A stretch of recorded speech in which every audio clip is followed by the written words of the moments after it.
Oi, tudo bem com você? Então, hoje eu vou falar sobre autossabotagem da codependente.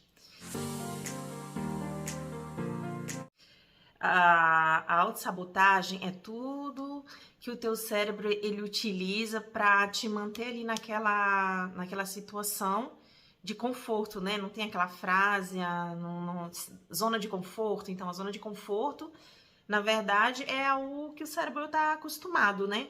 O cérebro ele não gosta de novidade, ele tem medo, ele apreende, né? Então é essa zona de conforto, mas a zona de conforto não tem nada a ver com conforto, não quer dizer que aquilo ali é bom, é confortável, de forma alguma. A zona de conforto é simplesmente porque é a zona habituada, né? Vamos dizer assim, é a zona que o cérebro está habituado. E ele vai fazer de tudo para não existir uma mudança, porque a mudança dá medo, né? Toda mudança dá medo. Então, eu vou falar um pouquinho aqui da história de uma amiga minha, uma colega de trabalho que se tornou amiga, né? Virou minha amiga. E a relação dela, de 7 anos, ela ainda está na relação. Ela tinha 26 anos quando ela começou a se relacionar com essa pessoa. No começo, ela não sabia que ele era casado, depois ele acabou revelando, né? Quando ela já estava apaixonada, que ele era casado. E desde então, eles estão nessa união de muito conflito. E eu lembro que quando a gente se conheceu no trabalho, ela era uma pessoa extremamente histérica, né? Gritava, ela arrumava confusão com todo mundo, inclusive comigo no meu primeiro dia de trabalho. Nossa, foi aquele auê. E de repente ela foi se chegando pra mim, ela mesma foi se chegando. Eu não suportava ela no começo por causa da personalidade dela muito forte, muito conflituosa, né? Sempre arrumando confusão com todo mundo. E depois ela foi se chegando pra mim, pouco a pouco ela foi contando a história dela, né?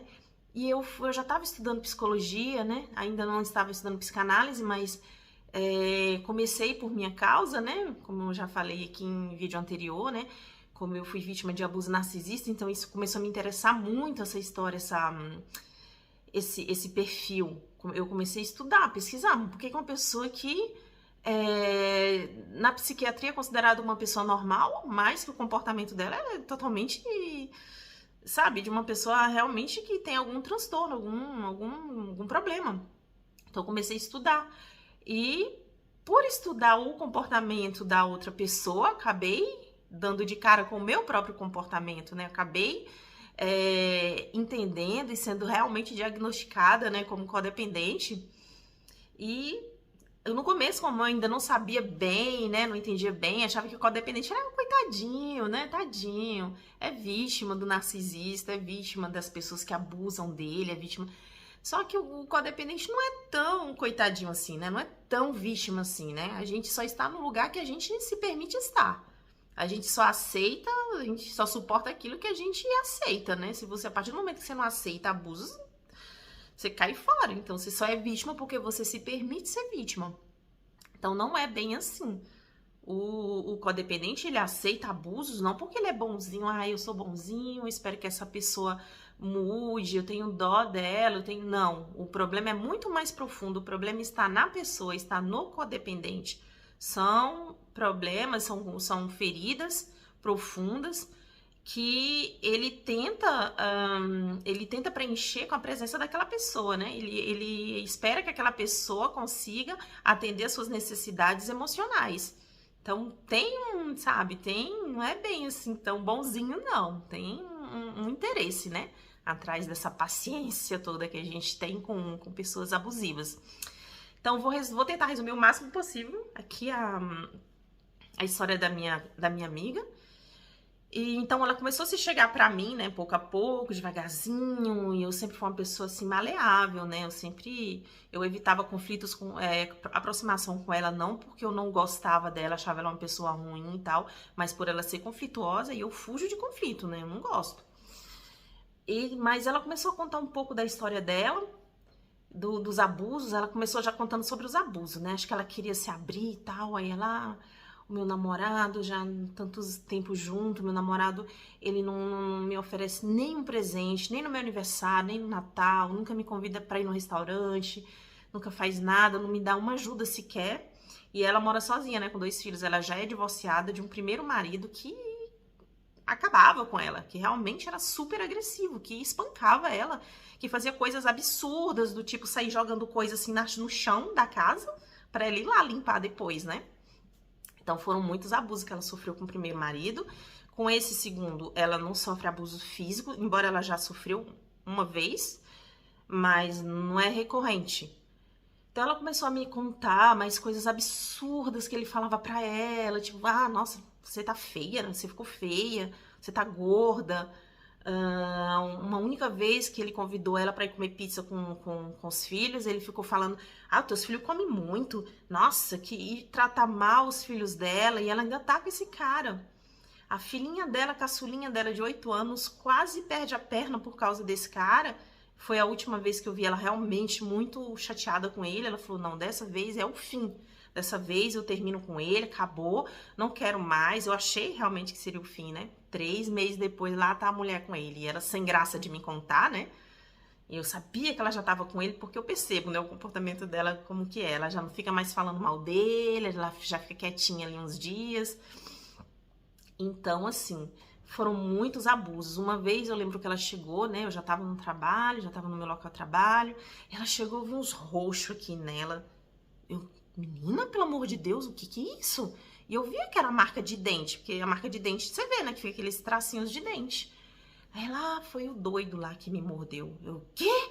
Eu fiquei chocada, chocada. Falei, como assim ele te mordeu? Na brincadeira, ali no momento do ato? Ela falou, foi, mas ao mesmo tempo foi porque ele achou que eu tava saindo com outra pessoa, cismou que eu tô saindo com outras pessoas. Daí ele disse que ia me deixar marcas pra outra pessoa ver que eu tinha alguém. Ela falou assim, mas assim, de um ar vitoriosa, tipo assim, ele sente ciúme de mim, né? Ele gosta de mim. Ela nem se deu conta que aquilo era um abuso, era uma agressão física, clara. Aí ela falou, tem mais ainda entre minhas pernas e nos meus seios. E eu falei, tu vai continuar com ele? Aí ela falou, não, mas ele não fez isso pra me agredir, não. Ele fez isso por ciúme, só pra mostrar, se eu tiver com outra pessoa, que eu já tenho alguém. Eu falei, pra ti é normal, isso aí é normal. Ela falou, ele nunca tinha feito, ele não vai mais fazer. Eu falei, ok, tudo bem, né? Se a pessoa, ela mesma não tá vendo aquilo ali como uma agressão, né, que eu posso fazer. E eu lembro que ela sempre falava, né, antes desse ocorrido, ela falava, mas se um dia ele tocar em mim, eu largo ele. Aí aconteceu esse ocorrido das dentadas, né, das mordidas no corpo dela. Não largou. Se ele me trair, eu largo ele. Sendo que o homem já é casado, né, não sei como que não tem ciúme da esposa, né, eu não aceitaria. Aí tá, traiu, ficou com outra pessoa, não largou. E trata mal ela teve Covid e o cara, ele ficou, o tempo que ela ficou doente, ele não pisou na casa dela. E falou, não vou, não tô com medo de pegar Covid. E ela de cama, numa cama, com 2 crianças pequenas, as crianças dela na época eram bem pequenas, e ela de cama e tinha que cuidar das crianças. Então, assim, ela não tem nada que prenda ela a esse cara, nem financeiro, porque antigamente eu achava que mulheres que suportavam agressões assim eram mulheres que dependiam financeiramente do homem. Mas não, é uma mulher super independente, ela tem um apartamento dela, ela trabalha, ela sustenta os filhos dela sozinha. Mas eu já vinha estudando psicologia, eu falei, não, aí tem coisa, não é normal, não é normal. E as características dela eram total de codependência. Eu comecei a perguntar, fazer perguntas da vida dela, né? Ela sem perceber, eu já estava sendo um pouco a terapeuta dela. Eu comecei a perguntar sobre a infância dela, né? E ela vem de um país onde os homens podem se casar com até 4 mulheres. Então, a mãe dela é a segunda esposa do pai dela. E ela é a filha única da mãe. Tem vários irmãos, mas da mãe ela é filha única. E o pai sempre foi distante, A mãe, ela diz que foi uma boa mãe, mas eu sinto que da parte do pai tem essa falta, esse sentimento de abandono, porque no país dela são os filhos homens, né? É uma redundância aqui que eu tô fazendo, falando filho e homem, filho já é homem, mas são os homens que são assim mais privilegiados. Então ela sempre se sentiu assim abandonada da parte do pai. Inclusive o pai tem muito dinheiro lá no país dela, mas ela nunca pôde usufruir desse dinheiro, só os irmãos dela. A mãe dela faleceu, ela tinha 15 anos e ela ficou sozinha com 15 anos, sem ninguém. Foi pra casa de uma tia que começou a maltratar, humilhar.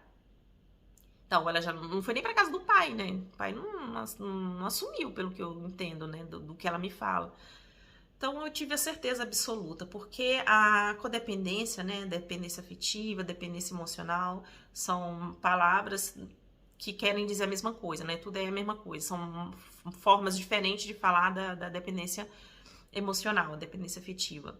Então, eu tive a certeza que ela era dependente afetiva, porque ela sente a dor do abandono. Pessoas que suportam tudo numa relação são pessoas, normalmente, na maioria dos casos, são pessoas que têm esse transtorno de personalidade, né? Que é um transtorno de dependência afetiva, que é aquela pessoa que a característica básica do dependente afetivo é a falta de autoestima. Mas a falta de autoestima, até eu antigamente pensava assim, que ter autoestima é se achar bonita, se maquiar, se arrumar. Não, a autoestima ela vai muito além disso. A autoestima, você se ama, você não aceita abuso, você não, sabe? A pessoa que não sofre de problemas de dependência afetiva, jamais ela vai aceitar. Nos primeiros abusos, ela já cai fora, meu. Ela olha pro cara e. Vamos parar pelo aqui, meu filho? Não. E cai fora, sabe? Aí a pessoa fica aceitando uma coisa, fica aceitando outra. Ela não se dá conta que ela tá se autossabotando, que o cérebro dela tá dizendo, ai, ele vai mudar, tadinho, ele vai mudar. Ele é assim porque ele sofreu muito na infância, ele é assim por causa daquilo. Ele é frio, mas é ele que banca a casa, ele é provedor. Ou senão, ele me trai, mas a culpa é minha, eu também tratei ele mal, não devia ter falado aquilo. Ele é alcoólatra, ele é viciado em substância, mas ele vai mudar, sabe? A pessoa fica se auto-sabotando e suportando o insuportável, suportando abuso, suportando os mais variados tipos de violência, né? Violência psicológica, violência, agressão física, né? E não entende que aquilo ali é uma autossabotagem. Por quê? Porque tem uma baixa estima muito grande. E a pessoa nem se dá conta que é baixa estima. Isso é inconsciente. A pessoa não fica pensando, eu tô com ele porque eu morro de medo do abandono. Eu tô com ele porque eu não vou achar alguém melhor. Eu tô com ele porque ninguém vai me aceitar com meus filhos. Eu tô com ele porque eu não sou bonita. Não, ela não... É inconsciente, gente. É inconsciente. A pessoa vai aceitando. Mas no interior, no fundo, tem um medo muito grande. E esse medo muito grande, se a pessoa era realmente dependente afetiva, ele vem lá da infância, ele tem um pé lá na infância. Todo dependente afetivo, todos, 100%, sofreram abuso na infância, sofreram algum tipo de abuso na infância. Não quer dizer que ele sofreu todos os abusos, que ele sofreu abuso sexual, físico, às vezes um abandono, às vezes a frieza, às vezes frieza dos pais, mas essa pessoa sofreu na infância. Ou é filha de pais alcoólatras, ou filha de pais frios, distantes, que não deram amor suficiente. Porque para uma pessoa ser normal, entre aspas, né, a pessoa tem que vir de um lar suficientemente bom, né? Já dizia Winnicott, que era médico e psicanalista. Mas um lar suficientemente bom também não quer dizer um lar perfeito. A perfeição não existe, gente, não existe. Mas suficiente. Os pais têm que ser suficiente. Tem que suprir as necessidades básicas da criança, né? De alimentação, de conforto, de cuidado, de proteção, né? Esse básico tem que existir. E às vezes tem gente que tem o conforto, né? Por exemplo, filhos de pais ricos, mas não tem os pais, não tem a presença dos pais. Ou às vezes é o contrário, tem os pais que são presentes, mas passou muita necessidade, passou muita miséria, passou muita fome. Ou às vezes não teve os dois, mas o pai tinha vícios. Isso deixa uma ferida tão grande nos filhos, pais viciados, pais com problemas mentais, com transtornos mentais, porque eles não têm essa capacidade de dar o que a criança precisa. Eles não têm, não é? Às vezes um pai com problema mental nem é culpa da pessoa, né? Ela não tem as ferramentas necessárias para cuidar de uma criança. E isso deixa feridas na criança. Ela cresce com aquele trauma, né, de abandono. Ela cresce com aquela necessidades infantis, né? Se você necessidade é um adulto com necessidades infantis, que é aquela necessidade de cuidado, aquela necessidade de proteção. E quem melhor do que uma pessoa abusiva, né, pra no começo fingir que ela é esse salvador da pátria, né? No começo é aquela explosão de amor, né? Do bombardement d'amour. E depois, né, a pessoa mostra quem ela realmente é. E o dependente afetivo não vai mais conseguir sair daquele laço porque ele vai ficar. Ele também. O dependente afetivo também tem essa necessidade de controle. Então ele vai querer sempre ficar esperando a pessoa mudar, na esperança, e tentando fazer a pessoa mudar, né? Vai ficar naquele jogo de manipulação e não vai conseguir nunca, porque ninguém muda. A pessoa só muda se ela quiser, se ela tiver necessidade. Então, o perfil da pessoa que aceita abusos, normalmente, geralmente são codependentes, né? Não vou dizer que é 100% dos casos, mas geralmente são codependentes. E os codependentes têm problema de autoestima, é característica básica. E os codependentes têm problema de mal resolvido do passado, né? De abandono, de negligência, de sofrimento, de abuso físico ou psicológico ou sexual, sofreu algum tipo de abuso. Então, são pessoas altamente necessitadas de amor, de carinho. E para poder sair desse ciclo, né, de abusos, a pessoa tem que fazer uma terapia, tem que se cuidar, tem que tentar se entender, tem que pesquisar para poder sair desse ciclo. Senão não consegue sair porque é muito sutil, é mesmo inconsciente. Ela não se dá conta. É já quando ela vai chegando nos 40, 50 anos que ela fica, que é isso? Eu tenho um dedo podre, que é isso? Sair de uma relação de abuso, entra em outra de abuso, só muda os modus operandi, né? E é esse o meu recado que eu queria deixar hoje, né? Por que eu aceito tanto abuso? A resposta está aí. Muito provavelmente você sofre de algum tipo de dependência, né, afetiva. E a dependência afetiva está ligada a isso. Traumas do passado, traumas da infância e baixa autoestima, muito baixa autoestima. É o meu recadinho de hoje, então vamos cuidar, gente, da mente pra gente não ficar ao lado de pessoas tóxicas, pessoas abusivas. Vamos deixar ele sozinho, morrer ele sozinho pra lá, né? Sem ninguém. Porque pessoa assim termina sem ninguém, ou então termina acompanhado mais de uma pessoa totalmente dependente afetivo, porque só o dependente afetivo que vai suportar esse encosto aí, hein? Então, obrigado por ter assistido aqui até o final. Deixa teu joinha, deixa um comentário e até a próxima.